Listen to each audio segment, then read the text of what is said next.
Après des mois de discussion, le couperet est donc tombé hier dans l'après-midi dans le cadre du gros dossier du métro 3. Le gouvernement Vervoort a approuvé le démantèlement du palais du Midi. Cela va générer de profonds bouleversements dans ce quartier déjà martyrisé par ce chantier qui dure depuis 3 ans.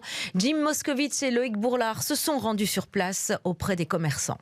Nous nous trouvons juste devant le palais du Midi. Je vous apprends rien, un palais qui va devoir être démantelé. C'est la décision politique qui a été prise hier. Nous avons passé la matinée avec plusieurs commerçants du quartier. Alors eux, ils se sont réunis non dans le palais du Midi parce qu'il y a beaucoup de bruit avec le chantier, mais plutôt dans les préfabriqués qui se trouvent derrière la caméra de Loïc Bourlard. Au sujet, autour de la table, un petit café, mais surtout des discussions sérieuses et importantes. Ils essayent de se mettre d'accord. Il y a beaucoup de points qui posent problème. Où vont-ils être relocalisés? Combien et qui vont être indemnisés?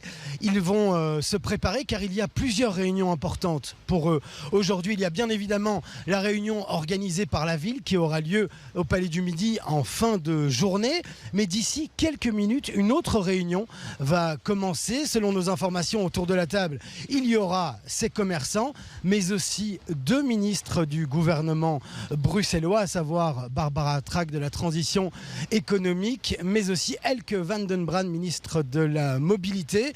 Les commerçants, eux, ils ont beaucoup d'attentes, mais on sent bien que le climat est tendu. On attend donc plus d'informations dans le courant de l'après-midi sur ces 2 réunions importantissimes pour le futur des commerçants du Palais du Midi et de cette avenue Stalingrad.